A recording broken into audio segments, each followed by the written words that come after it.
Hello. இந்த வீடியோவில் என்ன பார்க்க போகிறோம் அப்படின்னா, டிசைன் ஆஃப் மெஷின் எலமெண்ட் சப்ஜெக்டில் யூனிட் 1ல் யூஸ் பண்ணுற formulas and data book page number details. So ஒவ்வொன்றா பார்க்கலாம். யூனிட் 1 என்ன அப்படின்னா, யூனிட் 1 நம்மளை டிஎம்இயை பொறுத்த வரைக்கும் fundamental concepts of design. So இனிஷியலாக basic stresses, principal stresses, theories of failure, variable stresses, இந்த டாபிக் எல்லாமே யூனிட் 1ல் கவர் ஆகிருக்கும். ஸோ நார்மலாக பேசிக்காக நம்ம என்னென்ன ஃபார்முலாஸ் பார்க்க போகிறோம் அப்படின்னா, டைரக்ட் ஆக்சியல் லோடிங். ஸோ இனிஷியலாக ஸ்ட்ரெஸ் கேல்குலேட் பண்ணுறது, டோட்டல் ஸ்ட்ரெஸ் கேல்குலேட் பண்ணுற இனிஷியல் ஸ்ட்ரெஸ் ப்ராப்ளம்ஸில் நம்ம வந்து பேசிக் ஸ்ட்ரெஸ்க்கான ஃபார்முலாஸை யூஸ் பண்ணுவோம். அதுவும் பர்டிகுலராக ஆக்சியல் லோடிங் கண்டிஷனுக்கு we will use the formula for direct stresses load by area. இந்த ஃபார்முலாவை என்ன பண்ணுவோம் அப்படின்னா நம்மளாக யூஸ் பண்ணுவோம். அது டென்சைலாக இருக்கட்டும், அது எலாங்கேஷனாக இருக்கட்டும், அப்படி இல்லை அப்படின்னா கம்ப்ரெஷனாக இருக்கட்டும், இந்த ரெண்டுமே ஆக்சியல் லோடிங் கண்டிஷனில் தான் வரும். So tensile stress or compressive stress is equal to applied load by cross sectional area. So இந்த ஃபார்முலாவை யூஸ் பண்ணி இந்த டைரக்ட் ஸ்ட்ரெஸ்ஸை கால்குலேட் பண்ணுவோம்.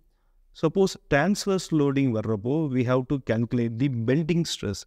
Sigma B is equal to bending moment into y divided by I. இதில் bending moment என்ன அப்படின்னா applied load into perpendicular distance. ஒய்ங்கிறது என்ன அப்படின்னா distance between the centroidal axis and the outermost layer. இப்போது இதான் ஒரு ராட் அப்படின்னு வச்சுக்கலாம். ஸோ இந்த ராடை வந்து இந்த பக்கம் ஃபிக்ஸ் பண்ணியிருந்தாங்க அப்படின்னா இதான் வந்து eccentricity, perpendicular distance value. So ஒய்ங்கிறது என்ன அப்படின்னா அதோட சென்ட்ராய்டல் ஆக்சிஸ்லேருந்து கிராஸ் செக்ஷனோட அவுட்டர் மோஸ்ட் லேயருக்கான டிஸ்டன்ஸ். ஸோ நார்மலாக சர்க்குலர் ராடுக்கு அதோட ரேடியஸ், அதாவது டயமீட்டர் பை 2 வரும். ஸோ சர்க்குலர் ரேடியஸ்க்கு ஒய் வேல்யூ பார்த்தீங்க அப்படின்னா டயமீட்டர் பை 2. இதே வந்து ரெக்டாங்குலர் கிராஸ் செக்ஷன் இருந்தது அப்படின்னா இது அதோட centre. So outer most layer அப்படிங்கிறது ஹைட் பை 2ஆக இருக்கும், நாட் வித் பை 2. ஸோ இங்கே பார்த்தீங்க அப்படின்னா இது பி, இது ஹைச் அப்படிங்கிறப்போ, சாரி டி அப்படிங்கிறப்போ இது டி பை 2 தான் என்ன அப்படின்னா ஒய்யோட value. So Y is nothing but the distance between centre and the outermost layer. Square அப்படின்னா ஏ பை 2 வரும். ஸோ இந்த மாதிரி இதே வந்து ஹாலோ சிலிண்டர் அப்படின்னா அவுட்டர் மோஸ்ட் லேயருங்கிறது outer diameter. So outer diameter by 2. So இந்த மாதிரி தான் என்ன வரும் அப்படின்னா நமக்கு ஒய்யோட வேல்யூ வரும். ஐ என்ன அப்படின்னா moment of inertia. So based on the cross section we have to take the moment of inertia value. Circular cross செக்ஷனுக்கு பை பை 64 டி பவர் 4. இதே ரெக்டாங்குலர்னால் பிடி கியூப் பை 12. ஸ்கொயருக்கு ஏ பவர் 4 பை 12. ஸோ இந்த மாதிரி அந்தந்த cross செக்ஷனுக்கான ஐ value எடுத்து என்ன பண்ணிப்போம் அப்படின்னா சப்ஸ்டியூட் பண்ணிப்போம். அப்படி இல்லைன்னா பெண்டிங் ஸ்ட்ரெஸ்ஸுக்கு instead of I y by I we can put Z. Z என்ன அப்படின்னா section modulus. Z is nothing but I by y. So டேரெக்டாக இசட் வேல்யூ கூட சப்ஸ்டியூட் பண்ணிக்கலாம். So MB by Z bending மொமெண்ட்டும் இசட்டும் மட்டும் கேல்குலேட் பண்ணாலே போதும். We can calculate the bending stress. ஏன்னா Z is equal to I by y. So y மேலே போயிடும், அதனால் எம்பி பை இசட் போட்டுக்கலாம். ஸோ இசட்டோட ஃபார்முலாவும் பேஸ்ட் ஆன கிராஸ் செக்ஷன் சேஞ்ச் ஆகும். ஒன்று இசட்டுக்கு ஞாபகம் வச்சுக்கணும், அப்படி இல்லை அப்படின்னா ஐ அண்ட் ஒய்க்கு ஞாபகம் வச்சுக்கிட்டு பெண்டிங் ஸ்ட்ரெஸ்க்கான வேல்யூவை கேல்குலேட் பண்ணலாம். இந்த 3 ஸ்ட்ரெஸ்ஸுமே, அதாவது tensile, compressive and bending stress, இந்த 3மே we have to calculate the sigma value. So basic stress ப்ராப்ளமில் டோட்டல் ஸ்ட்ரெஸ் கேல்குலேட் பண்ண வேண்டிய சுச்சுவேஷனுக்கு இந்த ஃபார்முலாஸ் யூஸ் பண்ணிக்கலாம். ஸோ இன்னொரு ஸ்ட்ரெஸ் இருக்குது, அது என்ன அப்படின்னா shear stress due to turning moment. So இது பார்த்தீங்க அப்படின்னா tau is equal to MT into R by J. ஜேங்கிறது போலார் மொமெண்ட் ஆஃப் இனர்ஷியா, ஆருங்கிறது என்ன அப்படின்னா radius value, turning radius value, எம்டிங்கிறது என்ன அப்படின்னா turning moment. So turning moment MT into D by 2 ரேடியஸோட வேல்யூ, ஜேக்கு பதிலாக பை பை 32 டி பவர் 4. இது வந்து சர்க்குலர் கிராஸ் செக்ஷனுக்கு. ஸோ ஒரு சர்க்குலர் ராட் இருந்துச்சு அப்படின்னா அதில் ட்விஸ்டிங், டியூ டு ட்விஸ்டிங் என்ன ஆகும் அப்படின்னா ஷியர் ஸ்ட்ரெஸ் டெவலப் ஆகும். ஸோ அப்போ அதோட டயமீட்டர் டி அப்படின்னு எடுத்துக்கிட்டோம் அப்படின்னா இது load, twisting load. So twisting லோடால் டேர்னிங் மூமெண்ட் கிரியேட் ஆகும் into radius divide by pi by 32 D power 4 அப்படிங்கிறது polar moment of inertia. So இதை சிம்பிளிஃபை பண்ணோம் அப்படின்னா like tau is equal to 16 by pi MT D cube, MT by D cube. இந்த ஃபார்முலாவை டேரெக்டாக use பண்ணலாம். இது எம்டிக்கு தேவை அப்படின்னா இது என்னத்தை இந்த பக்கம் ஒன்று தரலாம். M T turning moment or twisting moment is equal to pi by 16 to d cube. So இந்த ஃபார்முலாஸில் அதிகமாக நம்ம என்ன பண்ணுவோம் அப்படின்னா டார்ஷனல் ஸ்ட்ரெஸ்ஸஸ் வரும்போது, டார்ஷனல் லோடிங் வரும்போது இந்த ஃபார்முலாவை அதிகமாக யூஸ் பண்ணுவோம். இந்த 4 ஃபார்முலா தான் என்ன அப்படின்னா பேசிக் ஸ்ட்ரெஸ்ஸஸ்க்கான ஃபார்முலா. ஸோ இதுக்கப்புறம் பார்த்தீங்க அப்படின்னா நம்ம பிரின்சிபல் ஸ்ட்ரெஸ்ஸஸ் பற்றி படிச்சுட்டு இருப்போம். ஸோ அதில் என்ன ஃபார்முலா அப்படின்னா maximum or minimum principal stresses, maximum shear stresses, இந்த ஃபார்முலாஸ் எல்லாமே டைரெக்டாக டேட்டா புக் பேஜ் நம்பர் 7.2ல் இருக்கும். நம்ம இது வரைக்கும் பார்த்த பேசிக் ஸ்ட்ரெஸ்ஸஸுக்கான ஃபார்முலா எல்லாமே இருக்காது. ஆக்சியல் லோடிங்காக இருக்கட்டும், இல்லை பெண்டிங், இல்லை டார்ஷனல், இது எல்லாத்துக்குமே we have to memorize the formula. ஆனால் இந்த பிரின்சிபல் ஸ்ட்ரெஸ்ஸுக்கு ஃபார்முலா எங்கே இருக்குன்னா டேட்டா புக் பேஜ் நம்பர் 7.2ல் இருக்கும். சரிங்களா? 7.2ல் பார்த்தீங்க அப்படின்னா sigma 1 maximum shear stress, maximum principal, minimum principal ஸ்ட்ரெஸ்ஸுக்கான ஃபார்முலா. இல்லை ப்ளஸ் ஆர் மைனஸ் அப்படிங்கிறத மென்ஷன் பண்ணியிருப்பாங்க. நீங்கள் வந்து ப்ளஸ் சப்ஸ்டியூட் பண்ணீங்க அப்படின்னா சிக்மா 1, மைனஸ் சப்ஸ்டியூட் பண்ணீங்க அப்படின்னா சிக்மா 2, இல்லை சிக்மா எக்ஸ், சிக்மா ஒய், இந்த ரெண்டுமே என்ன அப்படின்னா எக்ஸ் டைரக்ஷன், ஒய் டைரக்ஷனில் இன்டியூஸ் ஆகிற ஸ்ட்ரெஸ்ஸஸ். டோ எக்ஸ் ஒய் அப்படிங்கிறது அதோட ஷியர் ஸ்ட்ரெஸ். ஸோ இது வந்து ரெண்டு டைரக்ஷன், எக்ஸ் டைரக்ஷன், ஒய் டைரக்ஷனில் லோடு ஆக்ட் ஆகிறப்போ நம்ம கேல்குலேட் பண்ண வேண்டிய பிரின்சிபல் ஸ்ட்ரெஸ்க்கான ஃபார்முலா. இப்போ அதுவே பார்த்தீங்க அப்படின்னா மேக்ஸிமம் ஷியர் ஸ்ட்ரெஸ்ஸுக்கு அதே பேஜ் நம்பர் 7.2லேயே உங்களுக்கு ஃபார்முலா இருக்கும். அதாவது இந்த ஒரு டேர்மை மட்டும் எடுத்துக்கிட்டோம் அப்படின்னா அது மேக்ஸிமம் ஷியர் ஸ்ட்ரெஸ்.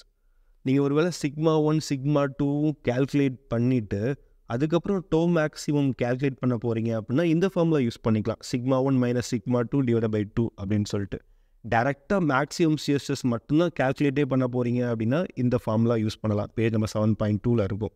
ஒருவேளை நீங்கள் சிக்மா 1, சிக்மா 2 இந்த ரெண்டையுமே கேல்குலேட் பண்ண போகிறீங்க, அதாவது ப்ளஸ் சப்ஸ்டியூட் பண்ணிவிட்டு சிக்மா 1, மைனஸ் சப்ஸ்டியூட் பண்ணிங்க அப்படின்னா சிக்மா 2, இந்த ரெண்டையும் கேல்குலேட் பண்ணிட்டீங்க அப்படின்னா சிக்மா 1 மைனஸ் சிக்மா 2 பை 2 போட்டிங்க அப்படின்னா உங்களுக்கு என்ன கிடச்சிரும்னா டோ மேக்ஸோட வேல்யூ கிடச்சிரும். தென் நெக்ஸ்ட் இது எல்லாமே என்னென்னா பிரின்சிபல் ஸ்ட்ரெஸ்ஸஸ். ஒரு லோட் ஆக்ட் ஆகிற ஒரு எலமெண்ட் கொடுத்துருவாங்க. அந்த எலமெண்ட்டுக்கு பேசிக் ஸ்ட்ரெஸ்ஸஸை வச்சு நம்ம என்ன பண்ணிக்கலாம் அப்படின்னா சிக்மா 2வை கேல்குலேட் பண்ணிக்கலாம். அந்த சிக்மா 2வை கேல்குலேட் பண்ணதுக்கப்புறம் ப்ராப்ளமில் principal stresses, maximum shear stress கேட்டாங்க அப்படின்னா அந்த சிக்மா வேல்யூ, டோ வேல்யூவை யூஸ் பண்ணி சிக்மா 1, சிக்மா 2, டோ மேக்ஸிமம் எல்லாமே கேல்குலேட் பண்ணலாம். இது பிரின்சிபல் ஸ்ட்ரெஸ்ஸஸ் கீழே இந்த ப்ராப்ளம்ஸ் எல்லாமே வரும். ஸோ ஃபார் எக்ஸாம்பிள் பார்த்தீங்க அப்படின்னா இந்த மாதிரி ஒரு பம்ப் இருக்கும்.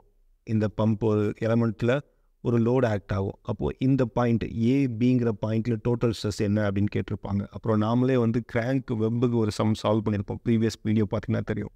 ஸோ அதில் சிக்மா வேல்யூ, டோ வேல்யூ இது எல்லாமே பேசிக் ஃபார்முலாஸ் வச்சு கேல்குலேட் பண்ணி முடிச்சதுக்கப்புறம் அந்த சிக்மா வேல்யூவையும் டோ வேல்யூவையும் சப்ஸ்டியூட் பண்ணிவிட்டு சிக்மா 1, சிக்மா 2, டோ மேக்ஸிமம் எல்லாமே கேல்குலேட் பண்ணலாம்.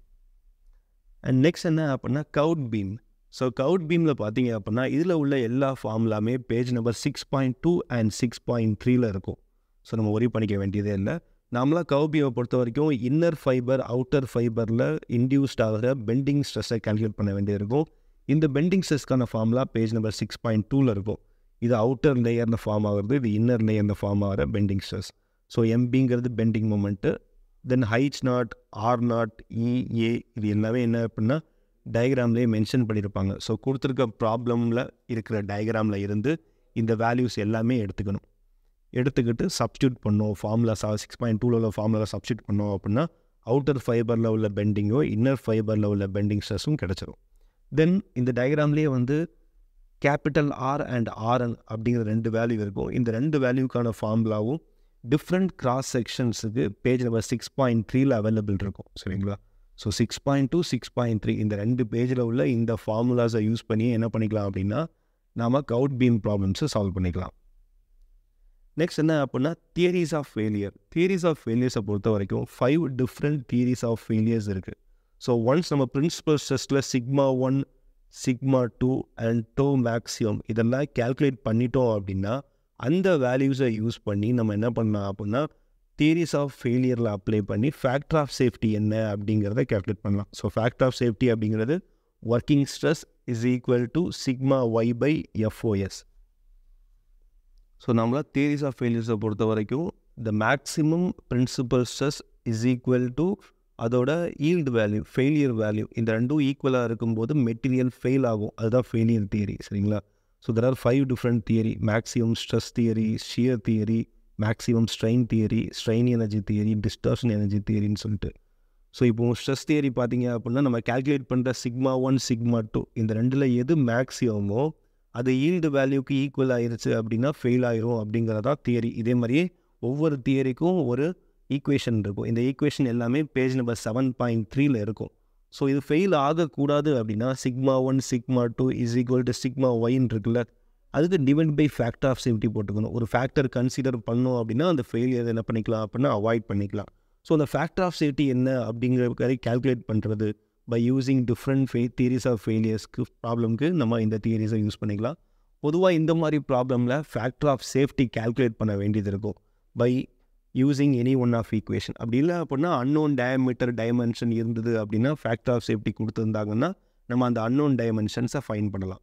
ஸோ நம்ம இதுக்கு ஆக்சுவலாக நம்ம ஆல்ரெடி பார்த்த பிரின்சிபல் ஸ்ட்ரெஸ்ஸஸ் σ1 σ2 இதெல்லாம் கால்குலேட் பண்ணாமல் தியரிஸ் ஆஃப் ஃபெயிலியரை யூஸ் பண்ண முடியாது. ஸோ பேசிக் ஸ்ட்ரெஸ் ஃபார்முலாஸ் வச்சு σ2 கண்டுபிடிச்சிக்கணும், அதை வச்சு principal stress கண்டுபிடிச்சிக்கணும்.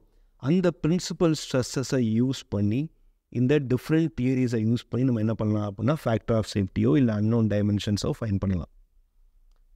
So next major chapter என்ன அப்படின்னா யூனிட் 1ல் வேரியபிள் லோடிங் கண்டிஷன், அதாவது நார்மலாக ஃபெட்டிக் இருக்கிறது, ஸ்ட்ரெஸ் கான்சன்ட்ரேஷன் ஃபேக்டர்ஸ் வச்சு நம்ம ஃபைன் பண்ணுறது. இதில் பார்த்தீங்க அப்படின்னா வேரியபிள் லோடிங், சிங்கிள் லோடிங், அதாவது டென்சைல் லைக் ஆக்சியல் லோடிங்னா ஆக்சியல் லோடிங், இல்லை டிரான்ஸ்வர்ஸ் லோடிங், இல்லை டார்ஷனல், ஏதாவது ஒரே ஒரு லோடிங் கண்டிஷன் மட்டும் இருந்துச்சு அப்படின்னா பேஜ் நம்பர் 7.6ல் இருக்கிற சோடர்பர்க்-குட்மன் ஈக்குவேஷன்ஸை யூஸ் பண்ணி என்ன பண்ணிக்கலாம் அப்படின்னா நம்ம அன்னோன் டேர்மையோ இல்லை ஃபேக்டர் ஆஃப் சேஃப்டியோ என்ன பண்ணிக்கலாம் அப்படின்னா ஃபைன் பண்ணிக்கலாம். இதில் பார்த்தீங்க அப்படின்னா ஆக்சியல் லோடிங்க்கும் பெண்டிங் லோடிங்க்கும் சிக்மா யூஸ் பண்ணி ஃபார்முலா இருக்கும். இதே ஷியர் லோடிங், டார்ஷனல் லோடிங்காக இருந்ததுன்னா ஷியர் ஸ்ட்ரெஸ் வச்சு என்ன இருக்கும் அப்படின்னா ஃபார்முலா, ரெண்டு ஃபார்முலாவுமே சோடர்பர்க்குக்கும் குட்மனுக்கும் இருக்கும். நார்மலாக சோடர்பர்க் ஈக்குவேஷன் டக்டைல் மெட்டீரியலாக இருந்ததுன்னா இந்த ஈக்குவேஷன் யூஸ் பண்ணிப்பாங்க. குட்மன் ஈக்குவேஷன்ஸை பிரிட்டில் மெட்டீரியல், கேஸ்டையான இந்த மாதிரி மெட்டீரியலுக்கு என்ன பண்ணிப்பாங்க அப்படின்னா குட்மன் ஈக்குவேஷன் யூஸ் பண்ணிப்பாங்க. இதில் பார்த்தீங்கன்னா அல்டிமேட் வேல்யூ யூஸ் பண்ணாமல் ஈல்டு யூஸ் பண்ணியிருப்பாங்க டக்டைல் மெட்டீரியலுக்கு. இதே பிரிட்டில் மெட்டீரியலுக்கு ஈல்டு கிடையாது, அல்டிமேட் வேல்யூ மட்டும்தான், ஃபெயிலியர் பாயிண்ட் மட்டும்தான். இல்லை டிஃபர்மேஷன் பாயிண்ட் இருக்கும், இல்லை ஃபெயிலியர் பாயிண்ட் இருக்கும். ஸோ இதில் σu யூஸ் பண்ணியிருப்பாங்க. ரெண்டு ஈக்குவேஷனுமே ஆக்சியல் லோடிங் பெண்டிங் லோடிங்க்கு சிக்மா ஈக்குவேஷனும், டார்ஷனல் ஷியர் லோடிங்க்கு உங்களுக்கு டோ ஈக்குவேஷனும் இருக்கும். சரிங்களா? இது சிங்கிள் லோடிங் மட்டும் அந்த ப்ராப்ளமில் கொடுத்துருந்தா தான் இந்த ஈக்குவேஷனை யூஸ் பண்ண முடியும் பேஜ் நம்பர் 7.6ல். இதே கம்பைன்டு லோடிங், அதாவது ஆக்சியல் பெண்டிங் டார்ஷன், இல்லை ஆக்சியல் டார்ஷன், ஏதாவது 2 லோடையோ 3 லோடையோ கம்பைண்டாக கொடுத்துருந்தாங்க அப்படின்னா we have to use the combined stress formula. Same பேஜ்லேயே equivalent sigma equivalent torque formula இருக்கும். சரிங்களா? ஸோ அதில் தான் நம்ம என்ன பண்ணிக்கணும், யூஸ் பண்ணிவிட்டு 2 லோடையும் கம்பைன் பண்ணிக்கணும். கம்பைன் பண்ணிவிட்டு நம்ம என்ன பண்ணலாம் அப்படின்னா இந்த ஈக்குவேஷனை யூஸ் பண்ணி அன்னோன் ஃபேக்டர் ஆஃப் சேஃப்டி டைமென்ஷனை ஃபைன் பண்ணலாம். ஸோ இந்த ஃபார்முலாஸில் பார்த்தீங்க அப்படின்னா σm அப்படிங்கிறது mean stress, maximum plus minimum by 2. இதே σaங்கிறது ஆம்ப்ளிடியூட் ஸ்ட்ரெஸ் அல்லது variable stress, sigma max minus sigma minimum by 2. KF அப்படிங்கிறது என்ன அப்படின்னா ஃபெட்டிக் ஸ்ட்ரெஸ் கான்சன்ட்ரேஷன் ஃபேக்டர். இந்த ஃபார்முலாவும் பேஜ் நம்பர் 7.6லேயே அவைலபிளாக இருக்கும். கேஎஃப் அப்படிங்கிறது 1 + Q KT - K1. Q அப்படிங்கிறது நாச் சென்சிட்டிவிட்டி ஃபேக்டர், இந்த வேல்யூவும் பேஜ் நம்பர் 7.6ல் இருக்கும். KT அப்படிங்கிறது ஸ்ட்ரெஸ் கான்சன்ட்ரேஷன் ஃபேக்டர், இந்த ப்ராப்ளமில் கொடுத்துருவாங்க, ஸோ இஷ்யூ இருக்காது. தென் சப்போஸ் அடிஷ்னல் ஃபேக்டர்ஸ், அதாவது KL, KSZ, KSF. KL அப்படிங்கிறது லோட் ஃபேக்டர், KSZ அப்படிங்கிறது சைஸ் ஃபேக்டர், KSF அப்படிங்கிறது சர்ஃபேஸ் ஃபினிஷ் ஃபேக்டர். இந்த மாதிரி ஃபேக்டர்ஸை ப்ராப்ளமில் கொடுத்துருந்தாங்க அப்படின்னா நாம் இந்த ஃபார்முலாவில் இங்கே டினாமினேட்டர் இருக்குல்ல σ-1 அப்படிங்கிறது என்டியூரன்ஸ் ஸ்ட்ரென்த் வேல்யூ. ஸோ அதோடு மல்டிப்ளை பண்ணிக்கணும். இப்போ KL கொடுத்துருந்தாங்கன்னா KL மட்டும் மல்டிப்ளை பண்ணிக்கணும். இல்லை 3 ஃபேக்டரும் கொடுத்தாங்கன்னா 3 ஃபேக்டரையும் மல்டிப்ளை பண்ணிக்கணும். எந்த டேர்ம் அப்படின்னா இந்த என்டியூரன்ஸ் τ-1 σ-1 இருக்குல்ல, இந்த டேர்ம் கூட அந்த ஃபேக்டரை மல்டிப்ளை பண்ணிக்கணும். இந்த ஃபேக்டர் இன்க்ளூட் பண்ணி ஃபார்முலா இருக்காது. ஃபார்முலா இந்த ப்ளூ கலர் கொடுத்துருக்கோம்ல, இது மட்டும் தான் பேஜ் நம்பர் 7.6ல் இருக்கும். ஒருவேளை ப்ராப்ளமில் இந்த ஃபேக்டர்ஸை கொடுத்துருந்தாங்க அப்படின்னா அந்த ஃபேக்டர் வேல்யூவை மட்டும் σ-1 மல்டிப்ளை பண்ணிவிட்டு ஃபார்முலாவில் சப்ஸ்டியூட் பண்ணிக்க வேண்டியதான். That's it. இது சிங்கிள் லோடிங்க்கு. இதே கம்பைன் லோடிங்க்கும் அதே மாதிரி தான். ஃபேக்டர் கொடுத்தாங்க அப்படின்னா மல்டிப்ளை பண்ணிக்கணும். எதோட அப்படின்னா σ-1 அப்படிங்கிற டேர்மோட.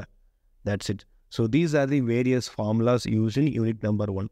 ஸோ பேசிக் ஸ்ட்ரெஸ் ஃபார்முலாவை பொறுத்த வரைக்கும் ஆக்சியல் பெண்டிங் டார்ஷன் லோடிங்கான ஃபார்முலா, அதுக்கப்புறம் பிரின்சிபல் ஸ்ட்ரெஸ்ஸஸ்க்கான ஃபார்முலா அது டேட்டா புக்கில் இருக்கும். தியரிஸ் ஆஃப் ஃபெயிலியர் அதுவும் டேட்டா புக்கில் இருக்கும், பிரச்சனை கிடையாது. தென் கவுட் பீமில் இன்னர் ஃபைபர் அவுட்டர் ஃபைபரில் பெண்டிங் ஸ்ட்ரெஸ் ஃபார்முலா. அதுக்கப்புறம் பார்த்தீங்க அப்படின்னா வேரியபிள் லோடிங்க்கு page number 7.6 Soderberg equation, Goodman equation, இதே கம்பைன் லோடிங் கொடுத்துருந்தாங்க அப்படின்னா அதுக்கும் ஈக்குவலன்ட் ஸ்ட்ரெஸ் கேல்குலேட் பண்ணுற ஃபார்முலாஸ் எல்லாமே பேஜ் நம்பர் 7.6 இருக்கும். ஸோ இதை வச்சு மேக்ஸிமம் ப்ராப்ளம்ஸை யூனிட் நம்பர் 1 சால்வ் பண்ணிடலாம். தேங்க்யூ.